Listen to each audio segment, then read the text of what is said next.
Alors, on s'est coupé.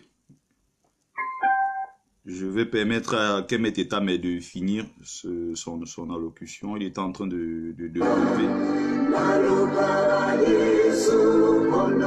Essayez de vous reconnecter, s'il vous plaît. Reconnectez-vous. Oh, si qu'elle est là, nous sapoloyo, kasi tabasa esu, feti setinta de masenye, osebuluke, se chabasa, esu, se chabasa. C'est toi que j'attends que mette ta main. Renvoie ton invitation, tu finis ce que tu avais à dire. Je vais prendre quelqu'un d'autre.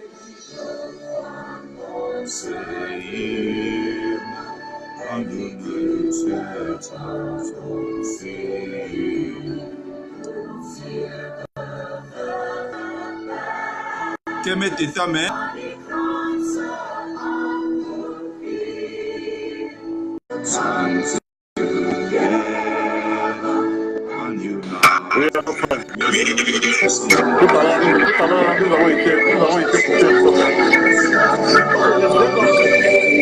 Laisse-moi donc, je viens donc, je te dis le pourquoi, je dis que Paul Biya a été... Essayez d'envoyer les likes et les cœurs, s'il vous plaît, et partagez. Merci de partager. Voilà, on t'écoute, Kemet Etame. Un panafricain d'abord, premièrement, est celui qui n'aime pas, qui ne veut pas voir le sang de son frère panafricain versé. Le Cameroun, l'Afrique a déjà trop versé le sang. Pourquoi j'étais contre nos frères sécessionnistes? Pourquoi? Parce Sylvie Noucha, bonjour. Oui, vas-y. Parce qu'ils ont été manipulés déjà par le colon pour venir se lever contre les pays. On va vous faire comprendre que Paul Biya est au sous-sol. Il n'y a pas cela, il n'y a pas cela, il n'y a pas ceci, il n'y a pas de l'autre, il n'y a pas cela. Et donnez-nous, divisons le pays là. C'est ça qui lance la guerre au niveau des sécessions. Mais je dis toujours que nous, les Africains, c'est faux ce que tu viens de dire. Surtout l'Africain est un peu souvent... C'est pas ça qui crée la guerre de sécession au Cameroun. Tu ne peux pas expliquer... Non, mais attends. Si tu veux qu'on soit sérieux... Attends. C'est une brèche. Mais ok, vas-y. Renseigne-toi sur l'histoire de Kilimandjaro avec les sécessionnistes. Là, tu aurais moins un fil conducteur. De l'histoire de Kilimandjaro avec les sécessionnistes, tu aurais un bon fil conducteur. C'est une brèche sur le monde. Non, je ne sais pas ce que c'est. Est-ce que tu peux nous en dire plus? Non, laisse-moi dire que ce n'est pas ça que tu as besoin de savoir, parce que tu n'en sais rien, mais tu as fait tes recherches, tu vas en connaître. Ce groupe canadien qui sème tout le monde tirer en Afrique. Bon, écoute, allons-y un peu. Nous parlons vraiment de Biya, le panafricain. Un panafricain, c'est celui qui n'aime pas voir le sang de ses frères. S'il fallait que le Cameroun prenne feu, que le Cameroun allait prendre feu en 92, ces villes, moi, je les ai faites au temps de John Funzi. Si le Cameroun allait prendre feu, mais seulement qu'on dit qu'un bon panafricain, c'est celui qui n'aime pas voir, un bon Kamit, même pas panafricain, un bon Kamit n'aime pas voir le sang de ses frères. Avec ce qui se passe à nos jours, avec ce qui se passe à nos jours, si Biya n'était pas panafricain, que le sang avait coulé. Kemet Etame, je t'écoute parfaitement. Non, je t'écoute parfaitement, sauf que je ne peux pas te laisser continuer à dire que Biya c'est un panafricain. Attends, tu dis que Biya. Oui, Biya est panafricain. Après, tu as... en train de me contredire. Tu me laisses, je parle en fonction de ma pensée. Merci d'envoyer les likes, s'il vous plaît. Ça s'est coupé tout à l'heure parce qu'il n'y avait pas de likes. Likez, s'il vous plaît, likez. Même si vous ne voulez pas partager, ce n'est pas grave. Envoyez les cœurs, envoyez les likes, c'est gratuit ça. Je parle en fonction de mes pensées, afin que tu vas contredire. Vas-y, sauf que tu ne donnes pas des exemples, tu ne développes pas. De contrats coloniaux qui ont été terminés tout récemment, certaines, même pas tous, qui ont été terminés, d'autres vont finir dans 2 ans. Que Biya a refusé carrément de prolonger ces contrats coloniaux qui nous font comprendre tu as la moindre preuve de ce que tu dis. J'ai toutes les preuves. Il y a la charte coloniale qui est là. Je vais t'envoyer ça sur une box. Où est donc le document officiel? Où est le document officiel qui stipule que Biya a refusé de reconduire les contrats coloniaux avec les Occidentaux. Ok, je viens. Je viens pour te donner même, comme je ne peux pas t'envoyer cette charte coloniale là maintenant, je vais d'abord te donner certains petits exemples. Tu as vu le contrat que Biya a signé en Italie avec certaines sociétés, avec certains gouvernements italiens. Ça, il ne doit pas le signer. Si le Cameroun était encore sous la charge française, il ne doit pas le signer. Ça, c'est la France qui le signe à la place du Cameroun. Il vient vous dire que j'ai trouvé un preneur. Si vous voulez exploiter peut-être le diamant, ou j'ai trouvé un preneur. Et là, je te le vends, comme tu as refusé que j'achète ça à tel montant. Là, tu vois, je vais te donner encore 5%. Ça, c'est la charte coloniale. C'est un contrat. Laisse-moi, je viens. Laisse-moi, je viens. Un pays comme le Cameroun, que depuis que Biya a pris le pouvoir, il n'y a pas de guerre. Ah bon? Je vais te donner beaucoup d'exemples. Babo quitte le pouvoir, pourquoi? Parce qu'il a éradiqué ses contrats coloniaux, il a voulu battre sa monnaie. C'est un nom pour laquelle la France mène la guerre, mène le bâton dans le rond. Merci de liker, d'envoyer les cœurs et les likes. Kagame fait la même chose. On crée une guerre contre aussi Tutsi. Il a persisté. Je ne t'entends pas très bien. Tu es parti de Gbagbo. Tu es parti de Gbagbo. Je donne des exemples de beaucoup de chefs d'État qui ont voulu mettre les nez avant la fin de ces contrats. Et ce qui est arrivé dans leur pays. C'est-à-dire que l'ancien président qui était d'abord là a fait des fautes. Mais le nouveau qui arrive là que nous sommes dans un trou. Il faut sortir de ce trou. Il trouve qu'on dit c'est bien beau de parler quand on est dehors, mais quand on est dans la maison, c'est bien beau de parler quand on est dehors, mais c'est quand on est dans la maison qu'on se rend compte que la maison dans laquelle nous sommes, ce n'est pas facile. C'est bien beau de parler quand on est célibataire, mais une fois qu'on prend une fois, on a mis à la maison. Sylvie Noucha, merci. Même vivre dans le célibat, ce n'est pas facile. Tu comprends un peu, notre frère? Ce qui revient à dire que le Cameroun est en train d'émerger à nos jours. On est en train de faire beaucoup de projets. Émerger.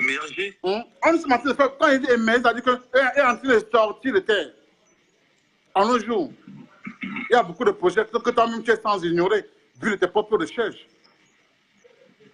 Bon, tu parlais de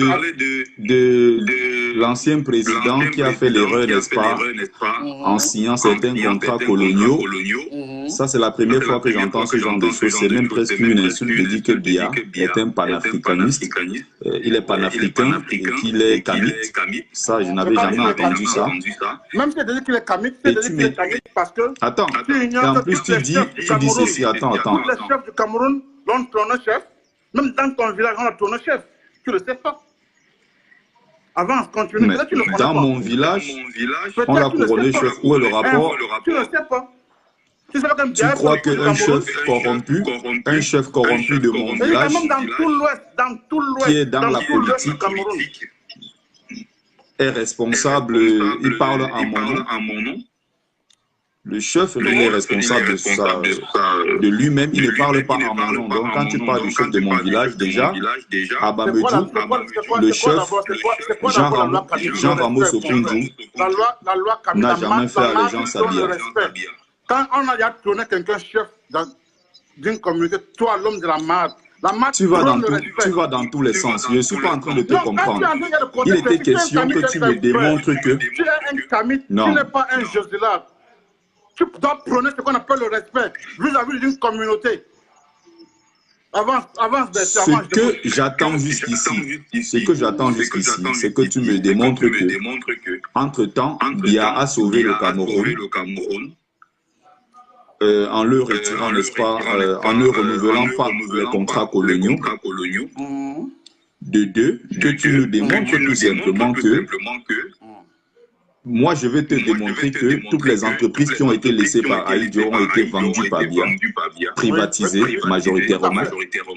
Mais tu viens me parler d'une affaire d'échangeur après 36 ans. Tu viens me parler d'une route, je ne sais pas où, après 36 ans. Je veux qu'on discute respectueusement. Tu m'écoutes, après je ne te coupe pas la parole, je te laisse parler. Donc maintenant, quelles sont les entreprises que Biya a créées pendant son règne? Parce que je te rappelle, le Cameroun est dirigé par les multinationales occidentales et la majeure partie de nos entreprises qui avaient été créées par Ahidjo aujourd'hui sont toutes soit vendues, soit privatisées. Ok. Ok, tu me laisses la parole? Oui, vas-y. Ok. Merci. Beaucoup de nos entreprises ont été privatisées. D'autres ont été même vendues. Ahidjo laisse le Cameroun nous sommes presque à 7 à 8 millions d'habitants. Pourquoi les entreprises ont été privatisées? Nous sommes entre 7 à 8 millions d'habitants que Ahidjo laisse le Cameroun. Ah, les biaïstes. Hein? Et le Cameroun est à 24 millions d'habitants. Donc, alors, nous ne sommes pas dans la question d'un biaïsme. Nous sommes dans la réalité. Nous sommes à 24. Et tu peux me donner le budget du Cameroun le temps d'Ahidjo et le budget du Cameroun le temps de Paul Biya? Je veux te dire que nous allons dans le même budget parce que le Cameroun ne vend rien à l'extérieur. Nous sommes dans le même budget. Le temps d'Ahidjo, si le budget du Cameroun était à 2 milliards, le temps de Paul Biya, le même budget va à 2 milliards. Même si on a augmenté, on peut augmenter à 2 milliards, c'est bien à 2 milliards et demi. C'est-à-dire que mais la population camerounaise a plutôt triplé, bien doublé.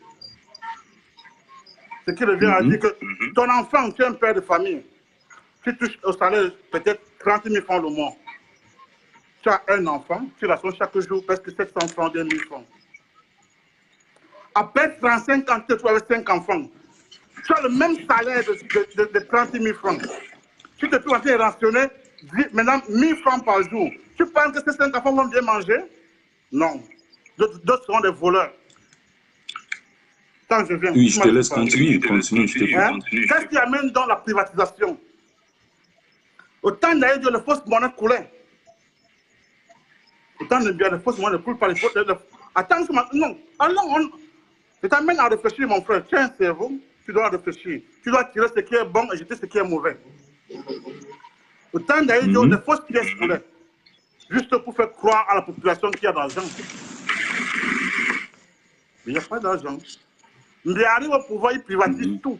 Et plus une population grandissante qui accroît. Il privatise tout, pourquoi? Et plus, à ton avis, pourquoi il privatise tout? Une population qui croit, qu'est-ce qu'il privatise tout maintenant? Pourquoi? Mon frère, quand tu as une maison, tu as 5 enfants et tu te trouves avec le même salaire, qu'est-ce que tu vas faire? Tu vas finir par vendre tes meubles. Pourquoi tes enfants doivent manger? Tu dois finir par vendre même tes habits. Pourquoi tes enfants doivent manger? Voilà où va la privatisation du Cameroun. Pourquoi? Parce que tout à l'heure, quand je parlais des contrats coloniaux, parce que nous sommes sur un jour colonial. Nous ne devons pas lever le ton. Nous ne devons pas éradiquer ces contrats. Il veut que ça vaille à la fin. Une fois que ça finit, le Camerounais peut lever la tête demain. C'est-à-dire que, comme le contrat est terminé, Biya n'a pas renouvelé. D'ici quelques temps, le Cameroun sera émergent, parce qu'il n'y a plus ces contrats coloniaux. Bien sûr, il y a certains qui sont finis en 2011, d'autres vont finir en 2019, d'autres vont encore finir encore après 9 ans. Et c'est en train d'aller. Parce que les projets qui sont en train de sortir, sur terre maintenant, il y a presque, comme tu le dis, 35 ans, ces projets ne sortaient pas sur terre. C'est le projet le plus farfelu, ça dit que... pardon, c'est... Acceptons souvent c'est une réalité. Ne jouons pas, tiens frère, ne joue pas par rapport à quelqu'un. Ben ne joue pas, moi je ne me paye rien, tu connais ce que je fais. Et je ne manque pas par mois au moins 5 000 € dans mes affaires que je fais. Moi, je ne compte pas sur Biya, je ne compte ni pas sur un activiste, parce que je compte d'abord sur moi-même. Ce qui revient à dire que quand il faut dire la vérité, tu dois dire la vérité. Tu n'attends rien de personne. Tu dois promettre cette vérité parce que tu n'attends rien de personne. Tu as un cerveau qui t'amène à réfléchir et amène à comprendre les réalités de beaucoup de choses. Tu n'es pas là pour parler. Ton argumentaire est tellement laborieux au point où j'ai même envie d'intervenir, j'ai envie de te comprendre, même j'ai même du mal même à te comprendre parce que tu jusqu'ici, tu ne me dis pas, donc tu veux me dire ceci, en fait. Attends, mais laisse-moi parler. Vas-y. Au début, tu es allé au niveau des contrats coloniaux et tu es allé pourquoi on a privatisé. Je te dis le pourquoi on a privatisé. Parce qu'il y a eu des contrats qu'on ne peut pas éradiquer. Pourquoi donc on privatise? Parce que la population est grandissante. Et entre-temps... Il y avait des fausses pièces qui passaient, tu as refusé les faux billets. Quand tu parles des faux billets, les fausses pièces qui passaient à l'époque d'Aïd, tout ça, ce sont des commentaires de Club Matango. Si on te demande de développer ça et d'expliciter ça dans un domaine purement économique, ça devient très très compliqué. Quand tu parles des affaires de fausses monnaies, tu rentres dans un jeu qui est compliqué. Ça, c'est de l'économie purement. Et pour être capable d'expliquer ça de façon claire pour que l'enfant de la maternelle comprenne, c'est pas aussi évident que ça. Mais ce que tu es en train de donner comme argumentaire, c'est assez laborieux jusqu'à présent. Je ne pense pas que tu puisses convaincre un enfant de la maternelle avec tout ce que tu viens de me dire. Le problème, c'est que le même président, tu es en train de dire, je te rappelle, les Américains, bien qu'ils soient les premiers au monde, les Japonais, bien qu'ils soient deuxième puissance, ont aussi des contrats coloniaux. Ils vivent sous le joug, n'est-ce pas, de certaines puissances étrangères, y compris les pays du dragon et tout ce qu'il y a comme puissance même, il y a beaucoup. Donc, dans tous ces pays-là, il y a les bases militaires, il y a tout ce que tu veux. Ça ne les empêche pas de se développer. Je veux te poser des questions simples sur le bilan de Biya. C'est-à-dire que tu es en quelque sorte en train de défendre son bilan. Tu veux nous dire ceci, bon, après, pendant 35 ans, on ne pouvait rien faire. Bon, maintenant, comme Biya n'a pas reconduit les nouveaux contrats, maintenant le Cameroun peut sortir de terre. Selon tes mots, comme tu as dit tout à l'heure, le Cameroun va bientôt sortir de terre. Et je demande, tu as donc quoi comme exemple? Tu me parles d'un échangeur.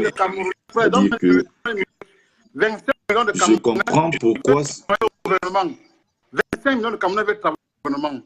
Tu m'as donné l'exemple de la Chine, tu m'as donné peut-être le Japon par exemple. Je vais te rendre compte que la population japonaise ne compte pas sur leur gouvernement. Les Japonais font quoi? Ils se basent sur la technologie, l'agriculture. Non. Qu'est-ce que tu fais? Tu veux travailler au gouvernement? Non, les Japonais comptent sur leur... Laisse-moi t'expliquer. Vas-y, je t'écoute. Les Japonais, les Chinois, tout ce que tu veux, ces pays asiatiques, comptent à plus de 70%, même plus, sur leur gouvernement. Tout simplement parce que ils s'appuient, il faut voir par exemple le cas de la diaspora chinoise, partout où elle se trouve, elle est soutenue par le gouvernement du pays, par le gouvernement chinois, que ce soit le Japon et autres, ils comptent sur leur gouvernement. Sauf que c'est des gouvernements constitués, laisse-moi finir, c'est des gouvernements voilà, constitués des dirigeants politiques qui sont avant tout des patriotes, qui aiment leur pays et qui travaillent dans l'intérêt du peuple. Quand tu dis ceci, laisse-moi terminer, quand tu dis ceci, 25 millions de Camerounais ne peuvent pas travailler au gouvernement. Ça me fait rire tout simplement parce que tu essayes un peu de mettre la faute sur la population, alors qu'il faut mettre la faute plutôt... Acceptons nos erreurs, tu dis ça, acceptons nos erreurs. C'est-à-dire quoi? Non, attends, tu ne me comprends pas, Laisse-moi terminer. Non, laisse-moi t'expliquer quelque chose. La main-d'œuvre doit venir des PME. Non. Comprends ce que je vais te dire. Refuser le match, rentrer dans le champ, il était bête pour vous le dire. La Chine qui est rentrée dans le champ, il était bête pour se lancer dans l'agriculture. C'est toi et moi. Est-ce que tu peux me laisser parler quelques secondes? Tous les Camerounais veulent porter les vestes de cravate. Hier, tu as suivi une vidéo j'ai critiqué ça. J'ai critiqué ta vidéo d'hier. De la diaspora camerounaise qui est nulle. Ça ne veut pas dire que tous. Mais il y a beaucoup qui sont nuls. Comme on dit, 70% de la diaspora camerounaise en Europe est nulle. Pourquoi?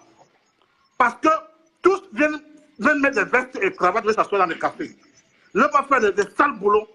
Et même s'ils font même ces sales boulots, ils ne veulent rien faire avec cet argent. Mais par contre, quand tu généralises, je n'entre pas dans ce genre de faux débat-là. Je n'entre pas dans ce faux débat. Moi, j'en... La mentalité camerounaise, ça veut partir dans... Il faut chasser ça dans votre tête. Cette mentalité, enlevez-la, Betty. Enlevez cette mentalité dans Ce la tête. que j'ai envie de te dire, c'est si si le gouvernement, si les Camerounais s'intéressent aux travaux, n'est-ce pas, dans les travaux de bureau, c'est tout simplement parce que le gouvernement qui est en place n'a pas fait le nécessaire pour pousser les jeunes à entreprendre. Quand tu dis c'est les jeunes, c'est la jeunesse qui doit faire dans les PME et autres, tu oublies de rappeler que derrière, il faut que le système en place facilite l'accès. Il faut que le système en place encourage ces jeunes-là à ouvrir des PME. Ça ne se fait pas comme ça. On a donc fait croire aux gens, tout n'est pas toujours l'argent, donc on a fait croire à notre jeunesse que pour réussir dans la vie, il faut passer les diplômes et travailler dans un bureau. Ça, c'est l'erreur du système, c'est l'erreur du gouvernement qui aurait dû former les jeunes depuis le bas âge à créer eux-mêmes la richesse. Nos villages ne seraient pas vides aujourd'hui. Comme on peut remarquer malheureusement. Donc, n'essayez pas de mettre la faute sur la population parce que cette population veut travailler dans les bureaux. Pourtant, derrière, il y a ceux qui sont chargés de diriger la destinée de ce peuple-là et qui ne font pas le nécessaire pour que les jeunes puissent se retrouver dans les PME. Donc, arrête de verser dans la facilité en même temps en disant aux gens que ceux de la diaspora ne valent rien. Bertie, je vais te donner un exemple qui est simple. Quand tu étais jeune, quand tu voyais un enfant qui allait au lycée technique, et celui qui allait au lycée bilingue, ou bien au lycée général, qui fait l'autre qui fait le lycée technique, qui était le mieux vu? Juste une question. Celui qui était mieux vu, c'est celui qui faisait la générale, parce qu'il est en quelque sorte, ou alors entre guillemets, supposé être plus intelligent que celui qui a raté. Et quand tu ratais, quand tu n'avais pas de bonnes notes, écoute, quand tu n'avais pas de bonnes notes... Aujourd'hui, c'est ça qui vous fait. Parce que c'est lycée technique, on apprend après à faire des travaux manuels. La création. Fabriquer ceci-là, aller dans les champs, faire cela, dans les techniques. Doc Camon, envoie ton invitation, je te prendrai juste après. Tu comprends un peu, non, frère Bertie? Je t'écoute, Kémy Kétame. Pardon? Mais par contre, dans les lycées bilingues, quand on fait partie de consort, on ne vous apprenait pas cela. Raison pour laquelle le Camerounais, maintenant, quand tu parles français, il va dire que tu parles mal français. Le Camerounais, maintenant, quand tu écris français, il va dire que tu écris mal français. Ce n'est pas comme ça, là. Mais par contre, ce n'est pas ça qu'on entend d'un Cameroun. Ce n'est pas ça qu'on entend pour un Africain. Et la faute à qui? J'essaie de t'expliquer que c'est la faute au gouvernement, c'est la faute aux dirigeants qui n'ont pas fait leur travail, qui est celui d'orienter la jeunesse dès le bas âge dans la production ou la création de richesses. Et non les populations. Les populations dans ça ne sont que des victimes. Et toi donc qui as pris conscience, quel est ton rôle maintenant? Toi qui as pris conscience. Tu as compris que la main d'œuvre est importante. Toi qui as pris conscience.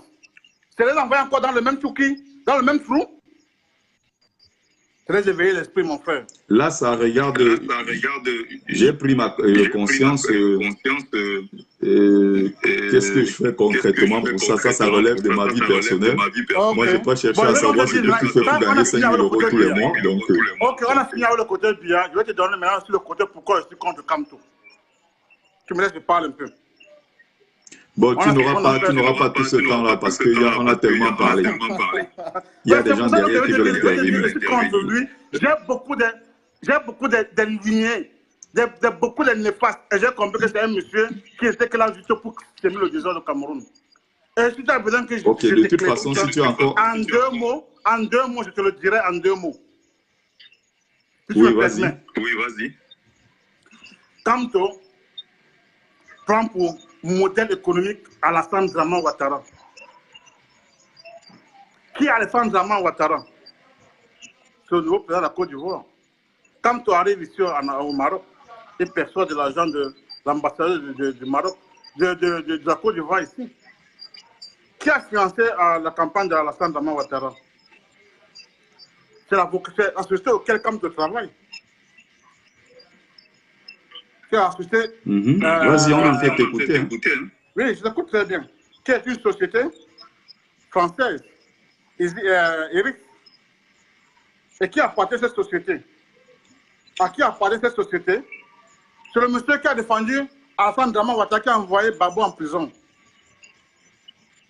Et ce monsieur... Tu as les preuves de tout ce que tu es en train de dire? J'ai toutes les preuves. Je vais te l'envoyer. Je vais te les envoyer sur inbox. Attends. Malheureusement, ça c'est... Attends. Kemet est ta main. Attends, je vais voir si je peux te reprendre. Attends. Ou alors tu vas juste... Attends. Il y a quelqu'un... fils. Je ne sais pas si c'était fils...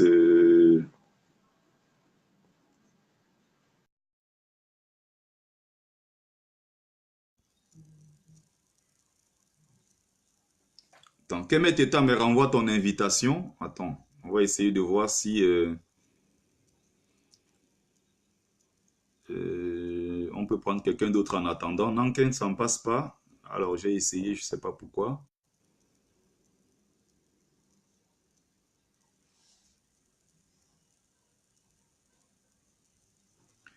Kambi Bolongo, ça ne m'étonne pas, parce que Kemet Teta, mais il se dit Kamit, et il a déjà eu à dire tellement de bêtises sur les Bamileke. Il a déjà dit tellement de bêtises contre les Bamileke que ça m'étonne. Ils me disent ici qu'il est Kamit et autres. Un Kamit n'est pas contre une tribu quelconque. Un Kamit ne traîne pas avec lui, n'est-ce pas, la haine. Mais bon, c'est typiquement camerounais. On va voir avec Mafo Tiwa si ça passe, mais je ne sais pas pourquoi ça... Je ne sais pas pourquoi ça fait ça. Alors, je vais reprendre ton invitation. Mafo Tiwa, si ça passe ou pas. En train de charger. Voilà, donc d'ici peu, ça va être chose faite. J'arrête ma sac. Je suis en train d'écouter Kemet Teta, mais il y a des trucs qui disent, bon, ça me fait rire. On essaie de passer un peu le temps. Il raconte de ces trucs à dormir debout. Il parle d'une société qui a financé, je ne sais pas quoi, la campagne. Il n'a aucune preuve de ce qu'il raconte, mais voilà, Tiwa, on t'écoute. Betty. On t'écoute, hein, vas-y.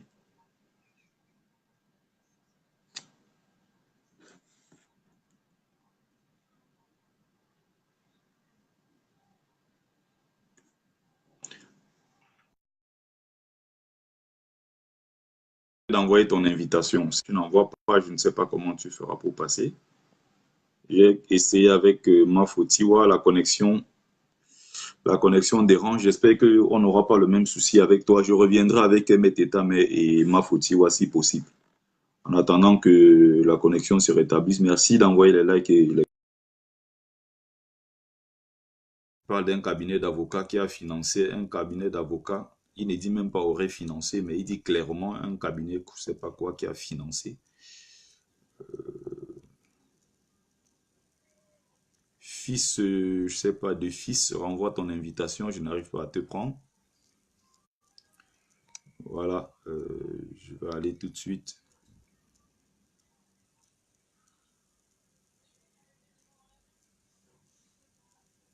Kemet Teta, mais ne t'en faites pas. Accepte la vérité. Je n'ai aucun problème contre la vérité. Mais toi, tu dis être Kamit. Et en même temps, j'ai vu plusieurs posts, plusieurs commentaires de toi où tu es contre les Bamileke. Tu les insultes partout. C'est le nom là que vous portez. C'est un nom qui est trop lourd. Il faut avoir la prétention de faire des choses droites dans le monde physique et également dans le monde invisible. C'est pas du tout facile. Tu te dis que tu es Kemet Kemit, quoi. Et le matin, tu te lèves, tu t'attaques au Bamileke sans raison. Kamon fils, j'essaye de te prendre. Hein. J'attends, ça fait quelques minutes que j'attends, mais c'est envoyé, oui, j'ai accepté, mais je n'arrive pas à te prendre.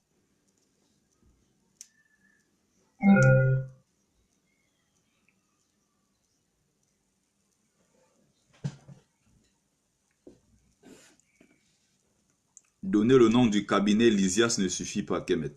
Tu ne peux pas aller convaincre un enfant de la maternelle en lui disant que ton père est allé emprunter la machette, je ne sais pas chez qui, pour aller couper quelqu'un ou aller emprunter un fusil chez telle personne pour aller tuer.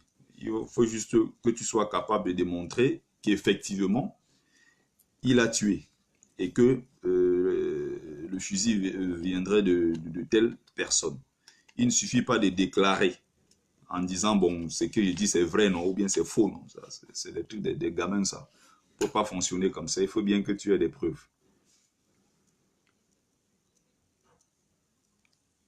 Aujourd'hui, à cause de l'élection, à cause de tout ce qui se passe au pays, les gens ont détruit les amitiés de 20 ans, de 15 ans, de 10 ans, à cause de l'affaire de ces élections. J'ai même vu moi-même certaines personnes avec qui je marchais, on rigolait, on faisait tout ensemble. Je regarde, il y a des fois, je lis leurs commentaires sur la toile, ce qu'ils disent sur les Bamileke, je n'en reviens pas, je dis mais attends. Donc je marchais avec le gars là comme ça, pourtant il a en lui cette haine-là, du peuple Bamileke, surtout une haine gratuite. Tu ne sais pas ce que les gens gagnent, c'est parce que le Bamileke a fait de mal à quelqu'un au Cameroun. Mais je sais que c'est comme Maurice Kamto disait récemment, quand on vise la pierre sur un arbre qui porte des fruits. On ne vise pas la pierre sur un arbre qui ne porte aucun fruit. Donc c'est celui qui comprend a compris. Celui qui finance la campagne, c'est Jean-Paul Mignard. C'est le même monsieur qui a financé Ouattara. Tu es encore dans les déclarations. Des déclarations, c'est-à-dire que sans la moindre preuve. Jean-Paul Mignard, tu sors le nom.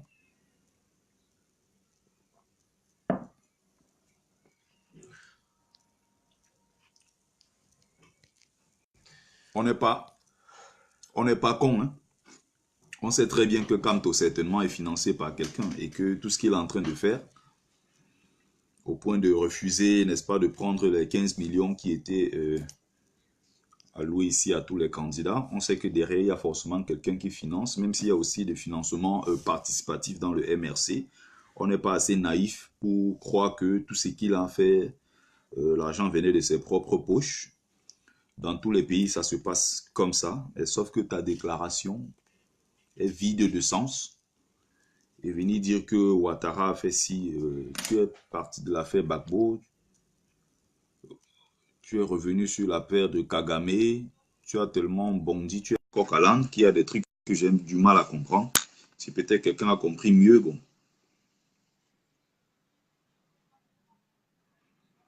Maurice Kamto dit qu'il a pour modèle politique Alassane Ouattara. Je ne sais pas dans quel truc il a déclaré ça. Mais il avait pris un exemple récemment dans sa vidéo où il parlait du partenariat public-privé.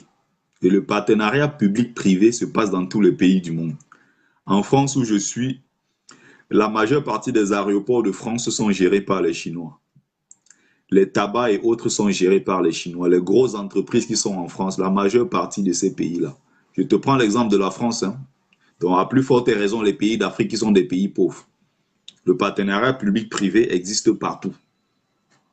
Je construis des autoroutes, ou je construis un hôpital, ou je construis un terrain de football. C'est des entreprises privées qui s'en occupent. Je dis, je vais gérer pendant 20-30 ans, et après je retrocède au gouvernement. C'est comme ça que ça fonctionne. Et c'est de ça qu'il s'agissait. C'est de ça que Maurice Kamto parlait. Et c'est ce que Ouattara est en train de faire en Côte d'Ivoire. Moi, je suis contre Alassane Ouattara. J'ai toujours été pour Laurent Gbagbo. Mais quand il faut être objectif et sincère, il faut le dire. Alassane Ouattara, même s'il a endetté les Ivoiriens,